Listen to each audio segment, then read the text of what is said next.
most marginalised, communities, and then the most criminalised, targeted communities, because they are poverty. If you look back, it was probably just trauma and the use of drugs to alleviate the trauma that was the problem. I fall into the trauma and into the whole lot of it, and if the drugs are a solution, let's look at the problem. What's the problem? A lot of the problems stem from these buildings on this floor. Thanks for coming. Community mapping really identified or looked to answer the question, where do we belong as people in Uisce? And I think the story is from policies to some services to the community in general is that we're probably mostly voiceless, powerless and excluded. Right? So it's about how do we close that gap? And we'll always try and look at it through a power analysis. So who has the power and who doesn't?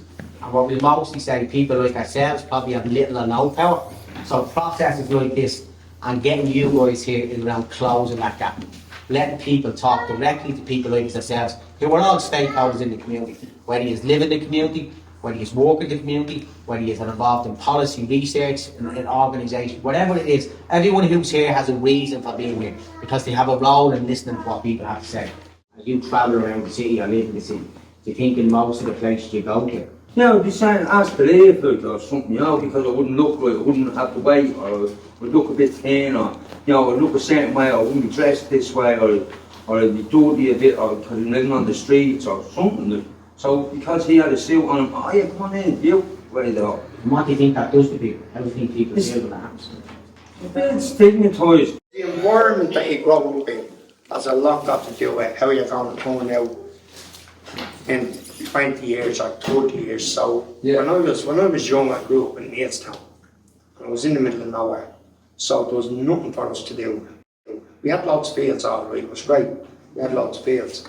But when you got to a teenager, it was like the city centre, that's where we went. And that's where everything was happening, nightclubs. And that's how I got into things. I've been around the city all my life. I picked this part. In some places I feel belong, but most places I'm looked at as an undesirable and just a person who uses drugs and, he's no good.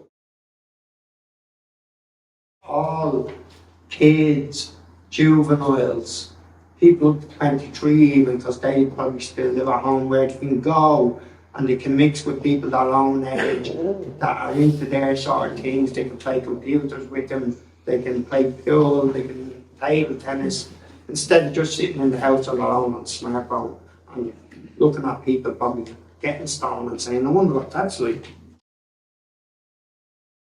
We had the legal system and we had discrimination underneath that. I've been in addiction 26 years. Shops were a way of me making money because I was on a very high dose of drugs. I needed somewhere around $2,000 a day. I was arrested and got a 3.5 year suspended sentence for possession. Then I got arrested about a year and a bit later, given another 4 years, which activated my 3.5 year suspended. That made a very long prison sentence for drug possession. Nobody's asking you, why are you taking drugs? Even at the release from prison, I wasn't given the information while I was in prison about organizations or something that could help me on my release. Most of the time, if you don't know about it, you don't know about it, and you get released, and you don't have a chance to change anything. You're just going back into that cycle. But you should get the information while you're in there. Somebody should try and help you. That led me here to Uisce, where I've been a few weeks ago to Leinster House, trying to decriminalize the 1977 Act. People in addiction are being prosecuted and sent to prison for 2 or 3 bags of drugs. If you're caught with 2 or 3 bags of heroin, 2 or 3 bags for your personal use, that's what you're for life. So if you're going to go to America, you're drug free for 20 years, you have a drug charge from when you were 18, you have a great job to go to in America. You can't go to America, but you have a drug charge. Most of the people would want to live somewhere where their neighbors don't use drugs. Well, that, in my opinion, it's not something that achievable, because in 26 years of addiction, I know drugs are in all layers of society, from homelessness to doctor solicitors, guardian. People don't know about it because they do it in their own intimacy of their homes. They only focus on the homelessness and the people on the street because that's what they see. So I'm homeless since I was 14, I got main care since I was 14, right? And then I went in, I turned 18 and went into the other hospital. Now I was an alcoholic, and so I was always drinking. So I used to go out and used to get kicked out on the street. This was a few years ago. I used to get kicked out at 9 o'clock in the morning. You come in at 7, you got kicked out at 9 o'clock in the morning. So then, because I was an alcoholic, you were drinking. And I can tell you, 80 of them charges was making more. Public order charges, section 4 and section 6. And then the court go for shoplifting. But when I went to court, any time I go into court, the judge asks how many previous convictions, and he says 100 or 105 or whatever it is. And then that's people don't automatically think they just take it to 105 charges, but you don't know. 80, What type of charges? The conditions had been given on the employer had been given, you wouldn't have had all those charges. Yeah, well, so from drinking on the street, from a copper to see me drinking a can on the street, he'd arrest me for drinking a can on the street. That was public order 6 of section 4 and section 6. Because he didn't have a house, he didn't have where to drink. So It's also what's used to there comes up a lot. That same groups, because we talk about, like say, decriminalisation, of having a health diversion, but what we know from our experience is that the people that were walking around, people like ourselves, the guards just retarget. So if the guards have an interview, they'll just keep arresting you, they'll keep checking, as long as you're on the street. So having, say, a health diversion problem might seem like it could be a good idea, but really it might just, it won't benefit the people who are the most marginal or the most criminalised a lot of the time. Some of the solutions that we have are access to secure safe housing, not the in dangerous triggering areas. If we will manage to give them accommodation, it won't be there. So it will solve one of the steps of the problem. I'm still in homeless accommodation. You know the doctor, so when you get your labour, your money, your down, right? Yeah, when you're homeless, you have to go on a homeless list, get your pay. And your homeless list is linked with the DCC. And if you're not on the DCC, you don't get paid. So I had a problem where I'm homeless probably since before I got locked up, so probably 22, 23 years. But I only got out in 2013. Went to DCC, signed down with DCC, went to the homeless unit, got every payment sorted out, the whole lot, right? So I went to get, I never was actually in a 24/7 hostel where I had my own room. So I asked my old key worker, can she get me into somewhere like that? So she rang York House, and York House says, yeah, we have a bed for him, blah, blah, blah. Oh, his name is not on the DCC. I was like, huh? How am I still getting paid when my name isn't on the DCC? I'm on homeless payment. So I had to get Rob to get them to do a historical, like they were only literally put me on the housing list from 2019, from when I went into that 24/7 hostel. Oh, then the other 5 years I was still homeless, I was still getting that homeless payment, but DCC couldn't or wouldn't tell the welfare that they took me off the list. Now that was, if I hadn't got somebody good like Rob to fight that case for me, that would have been just left as 2019, you know, and I would have lost 5 years, you know. But I haven't, I got a flat in James Street now, I'm just waiting to get stuff for it and that, you know, but even just doing that, like I sent my form off, and because it's coming from a hostel, the form wasn't sent back to me with more rings that I had to do. So the DCC gave me a letter to say that this flat comes with no white goods, no flooring, nothing. Right? I sent all that off, then he sent it back to me saying, well, tell me what you haven't got. And you're like, the letter is telling you I have nothing. They wanted a video of the flat and the sizes of the rooms to give me my grant. So I think that just has to, all that has to change. It's just like, I probably wouldn't have got that house only for we got that historical check done. Then another one is faster access to opioid substitute treatments. When I went on methadone, I had to wait between 6 to 8 months to get on. That's 6 to 8 months of committing crime, of having to use 10, 12 times a day, because my habit is very high. So that pushes you again from that into the guard station, into being arrested, into criminalizing it, into you being sent to prison when you are actually looking for help. I got done for selling supply of 2 bags of heroin. I went to prison for that. When the judge had put me in prison, I had 2 children at home. I had my own home, 2 children at home. Now I was a person that used drugs. I was a highly functioning addict, you know. But obviously I had discharged. So I told her my situation. Listen, she goes, I said, if you put me in care, and my children are going to go into care themselves. I was brought up. No, she goes, where's your parents? I said, technically that's you, Your Honour, you know. And maybe it was my sarcasm, because I could be so sarcastic, you know.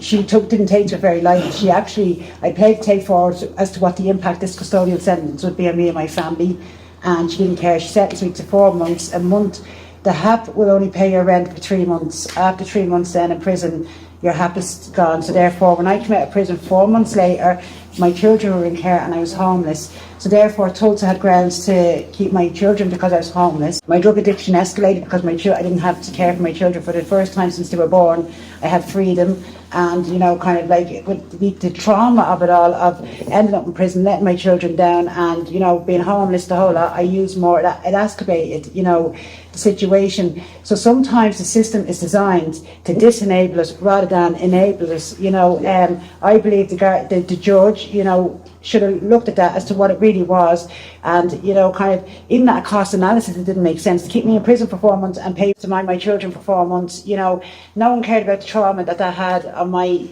children's then generational trauma. And you know, from being around many decades in this, like, you know, obviously being in and out, and no drugs, I'm born and reared in drugs, and it's been all my life, you know, that kind of way.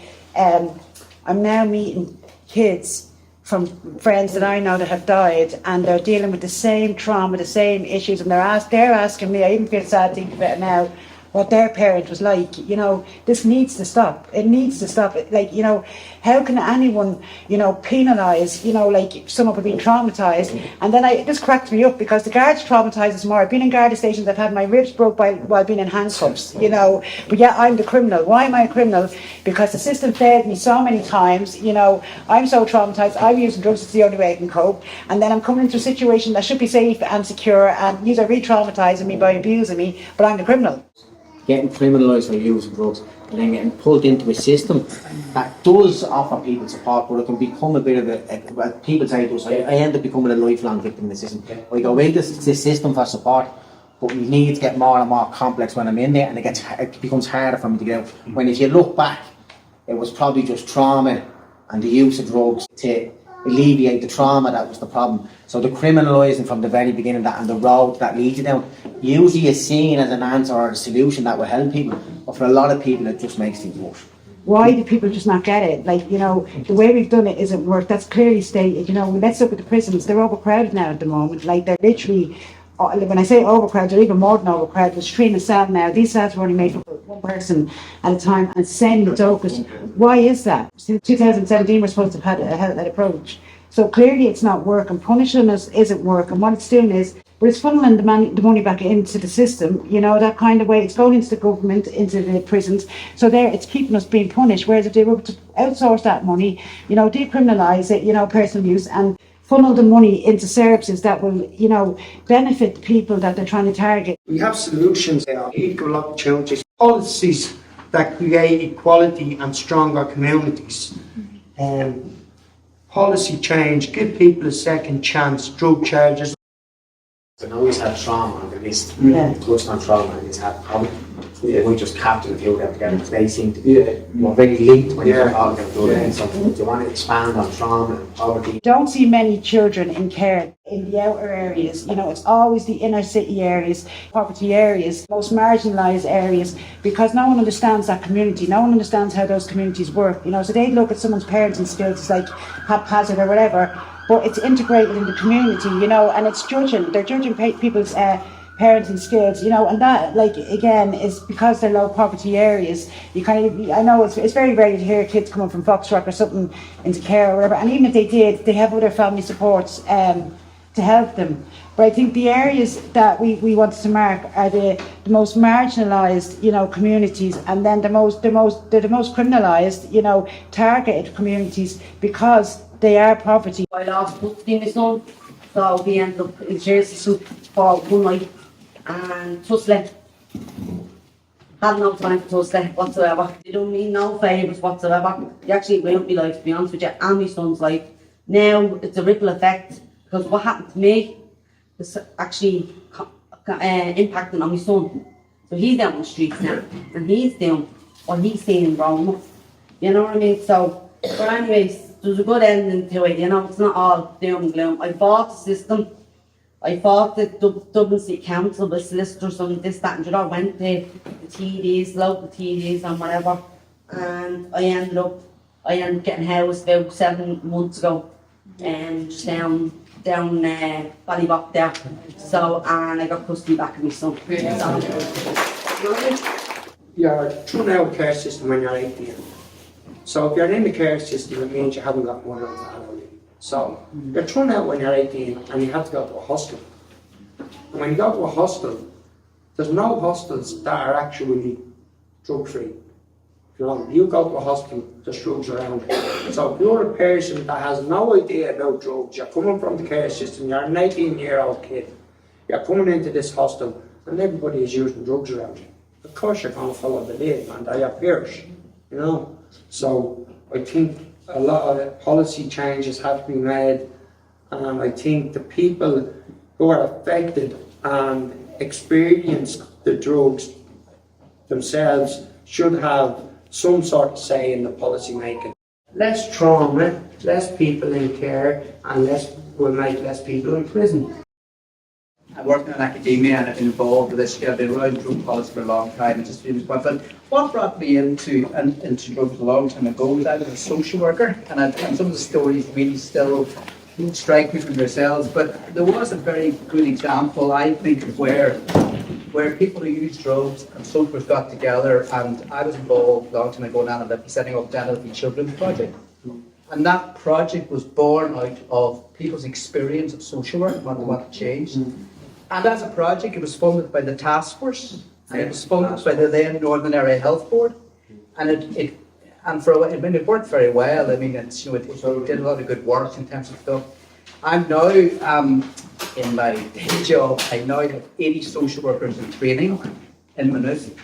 And I think I would like to get open conversation with Uisce and them social workers.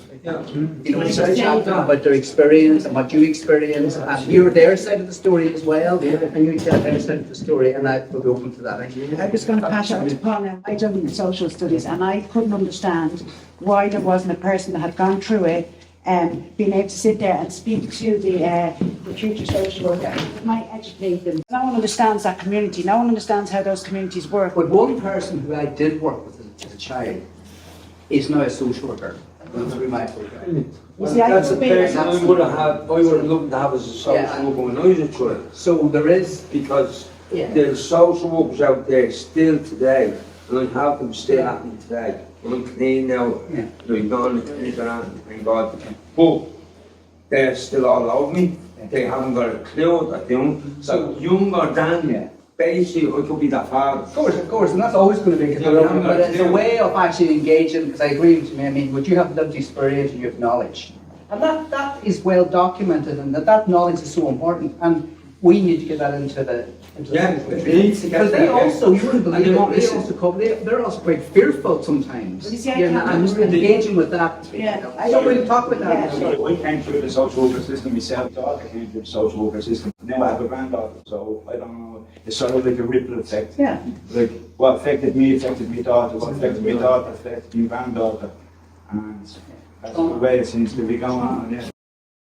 Andy put it out to us up here, you know, if there any project that we'd like to do, or is there something we'd like to do, Catherine and Sinead were involved with us.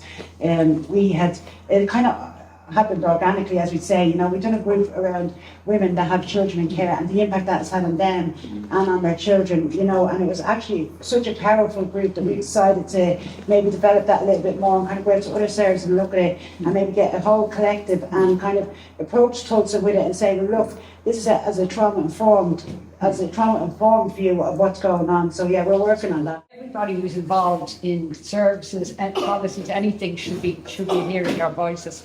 And I think there is, I think the key issue is there is now, as you know, like there is there's lip service to hearing from people with lived experience, and everybody wants them to come in and. But there is a real risk of this, and this is not in critical of anything, but there's a real risk of what people want. They want to hear what they call success stories. So they want someone to come in and say, you know, everything's grand now because I was in a great service and it's all. And that's not what the story you're telling is, that the services that are in place to support you are part of the problem. Yes. Yeah. And it doesn't harm, and that's not, I'm not directing that at anyone else, that applies to all of us. But anyone who says they want to hear from you needs to be prepared to hear real serious issues. So that's the truth. Yeah. And I think that is the big issue that we get, you know, it's not about, because we all know this, you know, that people want to hear the spoken stuff. And we have to, that stigma, which is massively related to poverty, that stigma is equally the people who are working in and delivering the services share that stigma with the rest of the society. So you can't deliver a proper service. So those things you need to be able to, like, just as you've been saying today, and it's not an attack on anyone. Why should anyone be afraid of it? It'll help everybody to. But I do think there is a risk, and no better people than yourselves to deal with it, because you'd be well able to spot it a mile away. There is a risk of sort of, we want to hear from someone lived experience, but it has to be sort of a nice success story. When we do talks like this isn't about anybody's success stories. It's all research. It's truth. And that's the point. We all do this, and we all have lived and living experience. But that's not what we're trying to convey to you. What we're trying to convey to you is people. What needs to change? Yes, Exactly. and policies need to change, and things that need to change for people in the future, not for us, for people in the future. And that's how people need to hear it. This is about people who know what they're talking about, saying this needs to change. Less trauma, less people in care will make less people in prison. The drug checking on street levels to know what's in the drugs, because there's a lot of drugs being mixed now. There's a lot of overdoses. Most of my friends, they're all dead now to drug use. Most of the decision making goes without our say. See all these little yellow sticks? They're naloxone kits. If we had them that anybody could get at any time, all these people that are lying down, most of them could have been saved. But if a family member had access to naloxone, that should be a household item. They should be just able to walk into a chemist and say, can I, even if you have to buy it, there's the €6, can I buy naloxone? My son is strung out on heroin, I just want to have her in the house, just in case. Or you could have her in the bag, and you're walking down through O'Connell Street, oh, there's a fella on the ground out in, and you're the only one with naloxone, you know?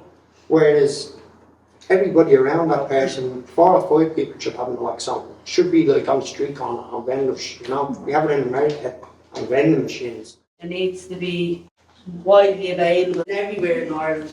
We give training, and myself being homeless, I have saved a life, and I've also seen a girl live and not being able to save a life because I was told by the hospital that I wasn't allowed to have the naloxone. So that girl left in an ambulance and never seen the girl again, you know, so I don't know whether she's alive or dead.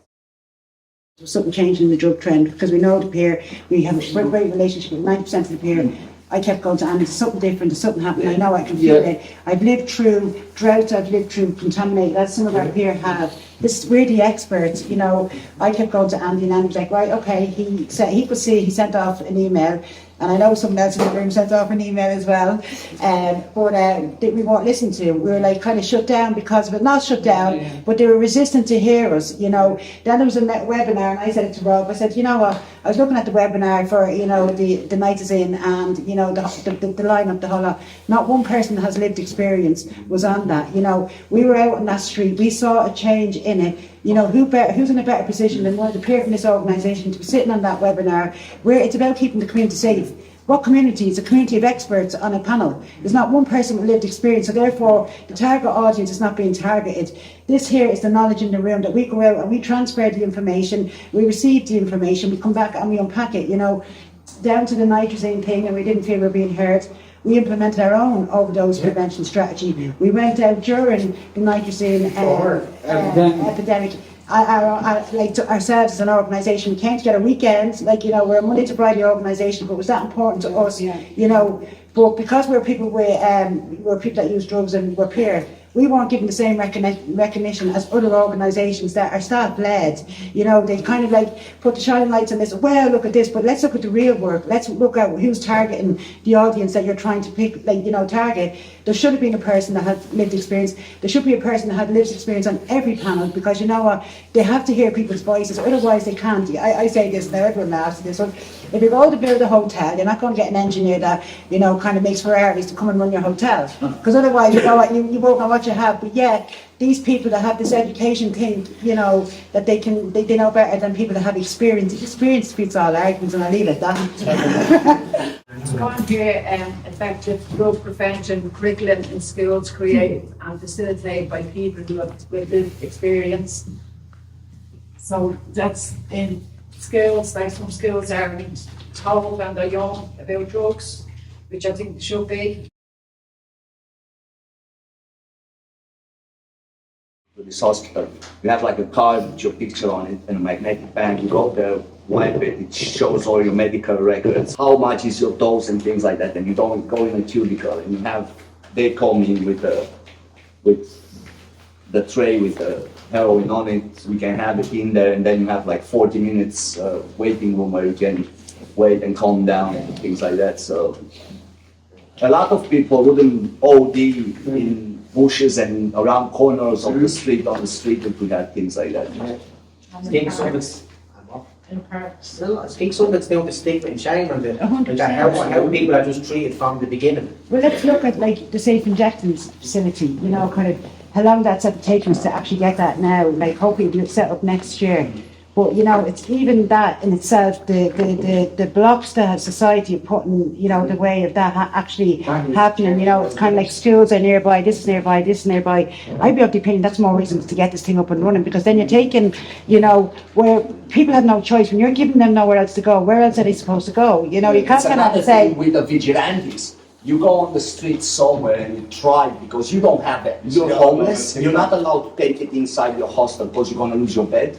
So the only place you can use, it's out there. Yeah. That's the only place. And once you go there, you risk somebody running out from a house with 3-4 men with baseball bats and breaking you in half.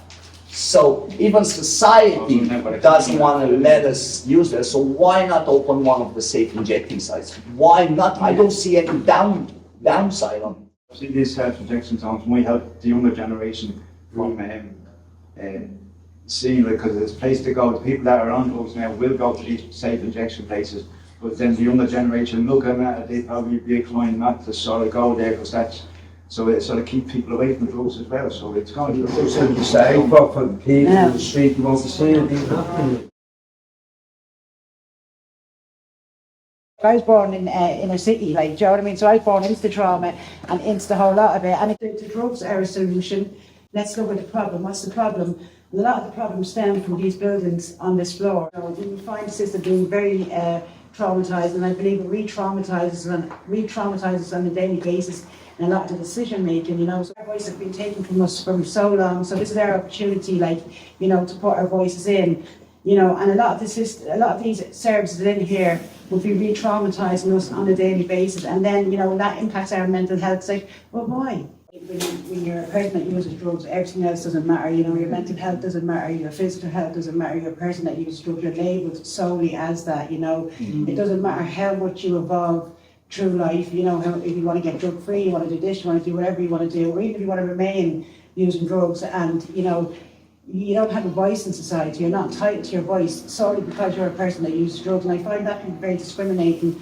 and that can impact an awful lot on your mental health. The mental health part of it, everybody that uses drugs has mental health issues because we're traumatised from a young age, and as Gillian says, as we're growing up and using drugs, we get re-traumatised by the Gardaí, by prisons, by people just walking down the street that look at you and say, oh God, he's on drugs, look at him, he's on bits. You know? Junkie. The mental health thing for me, I was in hospital for 4 days, and I went to the Thompson Centre. I wasn't really feeling well, and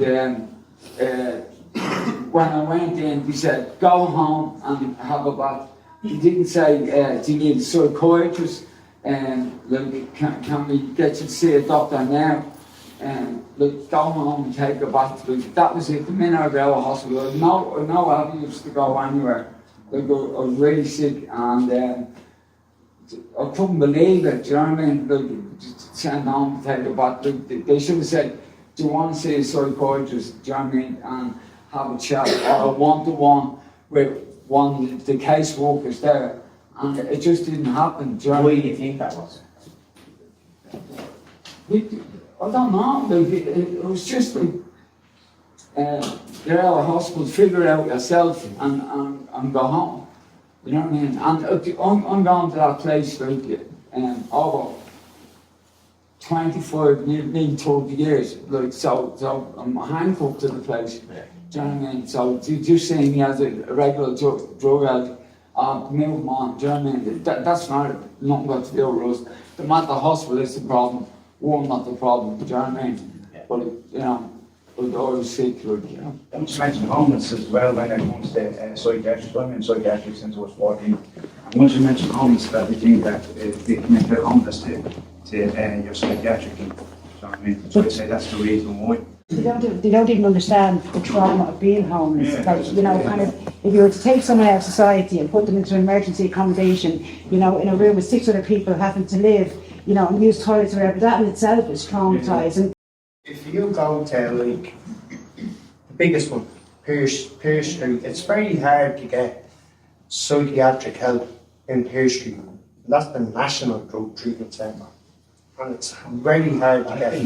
I've been there for years and I never been offered once. Do you know what I mean? Like, Given the so opportunity. even if you ask, it's like the waiting list is going to be. You might be dead again. You come on the waiting list. You know, that's how long it is. People that are discriminating against you make you feel even worse. You know, and that just. The mental health part of it just gets worse and worse and worse. You're standing on the side of the road, someone comes along, tips you on the shoulder and touches you, empty your pockets and starts searching you on the side of the road. That's traumatising. But we have to accept that because we're people that use drugs. But yet they can't go up to any other member of society and say, excuse me, can you empty your pockets, can I pat you down there please? Because you'd be done for assault, you know, that kind of way. So why is it okay to do it to people that use drugs and then say it's all right, because there are people that use drugs? No, that's traumatising itself. Being brought into a cell, being strip searched is traumatising.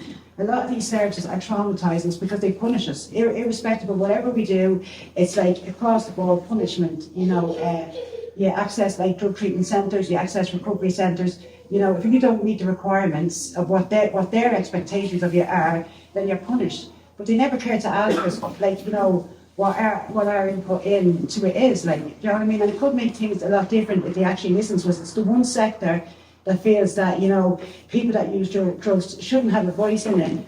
but if this is impacting us the most, so why not hear our voices, you know, that kind of way?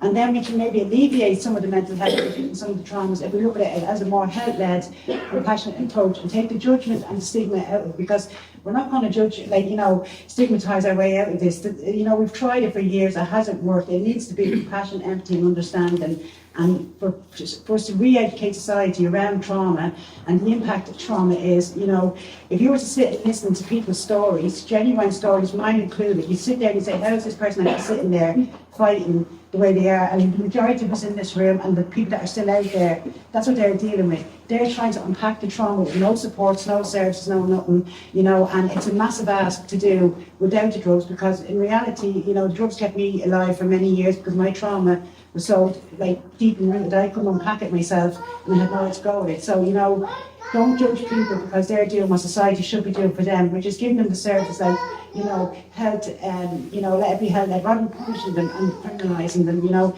and having it impact their whole lives. You know, let's change it. Let's look at it as trying to help them rather than punish them. Mental health services inclusive of dual diagnosis, which we don't have. Like, if you have a mental health issue and you have a drug problem at the same time, you have a drug charge and you go to a police station, they haven't got a psychologist for your mental health. Very hard to get one in prison. Mental health for me was turn off coke, crack, just put into my pencils, used as a guinea pig, have every tablet under the sun, see does that work, that not work, will work, won't work. Then they put you out in your home still, nowhere to go. I don't like those rules, what's the point? It's very hard to get psychiatric help. The waiting list is going to be, you might be dead again, you come on the waiting list, you know. It strikes me, it's kind of humbling that you guys probably should have been talking and, you know, I wouldn't have had the career. But I just want to point out the difference between this project and the services. I mean, you know, this organization generally, but this project treated you as an expert in your own life. And had said that, you know, when you look at the knowledge you bring to bear curating parts of this map, it shows just how impressive that is.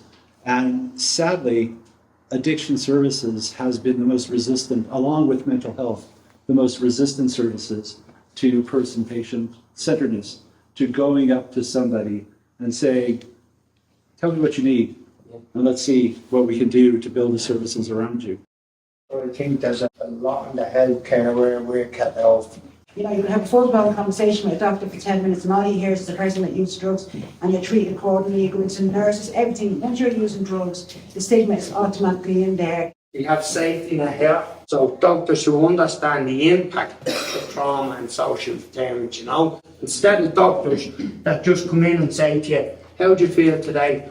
Oh, I'm not well today, well, you're up to another 10 mils, you know. Not you want to come down another 5 and maybe another 5 in 2 weeks, you know. I was never told that if you're on 100 mils before you had to get an ECG every year. I was only told that 2 years ago. I'm on 5. I was on 140 mils of 5 for 23 years. And I was never told that. I only knew that 2 years ago. Now, that can wrap around your heart and then give you a heart attack. So just giving somebody 100 mils or over, and that doctor knows in his head that that person might have a heart attack because he's on that amount of food. So why is he upping you all the time? I've done a little bit of research with an organisation called Cancer and Syria around mental in Ireland at the moment, and the results were shocking, absolutely shocking. You know, the last time, did anyone want to make a complaint? I think it's 93%, was it? 93% were saying, no, even if they didn't know how to, even if they didn't want to, in fear of it impacting on their dosage, because there's so much control. We call it, amongst ourselves, we put handcuffs, like, you know, that kind of way, because it controls every aspect of your life. And, you know, I've tried smoke methadone a few times in prison, in treatment, and it never worked. You know, I always come back into society and I'd always end up fucking up. I do great for years and years, then boom, it happened again. So I actually wanted to detox again, and everyone was like, no, you can't, you're too, you've tried, you failed, like we go against it. I had to get Uisce into advocate on my behalf for me to actually detox. That was a year and a half ago, I'm still after that, only a year and a half. But it just showed you our voices aren't listened to, whether we do or whether we don't want to. And, I've kind of been looking into research over the years. It's kind of relatively new. Methadone came out 40 years ago, but there isn't a lot of research into what the long-term implications are on a person, because it's only like really evolving and new. But it's not even about the methadone. I think that's across the board in hospitals. Like, it's indoctrinated into society over the years because they thought this was the approach. We need to change and re-educate society as to what trauma is and the implications that can have. How traumatizing it is not to have your own voice in medical services. I think is what the lads are trying to say, is it? Well, yeah. I went to the dentist the other day and said, sorry, we need €50 for I could say, I said, boy, I still have the infection, I couldn't tell you. And because I hadn't got €50, he wouldn't allow me make another appointment for my teeth to be fixed. And the teeth is everything, like it's everybody's features, Like if you haven't got your teeth, you don't feel it, can't eat, can't lose weight, they think that you're still on drugs, And that's the problem with the government. They're not giving the money to all people across the board, not just us, like everybody. We should be get free, more dental care, I think, for your teeth, It's not just two fillings and then the rest you have to pay for. The people that make these policies haven't lived through the experience. They're only going by what they hear on the news, which is mostly false, legacy media. The amount of time, the long waiting list to get onto clinics, and then they're judged and stigmatised when looking for medical help because we're people who used drugs. And the solution to that would be quick access to OST treatment, support and access them to get medical attention. And not to be judged, people to have a fight and people to have a voice in health services alone. Congratulations to everybody and thank you very much for being so generous and sharing the knowledge. What would you like to see happen next? We want to bring it and show it to people and let them see. The next generation. The next generation isn't going to be the same as us. Yeah. Because all their kids are going to end up the same way. Prison, everything else, Bring it to different organisations, bring down the country to court. I think we're trying to say that's involved in this shit. For me, it was seen as a collective, and I hope that we can launch this and sorry to start, but I'll just tell you that now. We big things coming. Changes in the way people perceive us, or people who use drugs are perceived, and probably some changes in the policies that give us And the support and everything we need about it. Because it actually touches every layers of society. So I think we should be involved in policy change, because as Gillian said, who's the experts? Like, if you read it out of a book, yeah, great. But if you've actually lived it and gone through it, who's the expert? The person that read it out of the book or the person that's been through it, So I think that if we got any policy change, I'd be, but that's what it's about. The change will happen because of the work you are doing. Brilliant. Great project. Keep being the change up. Keep going. Nice.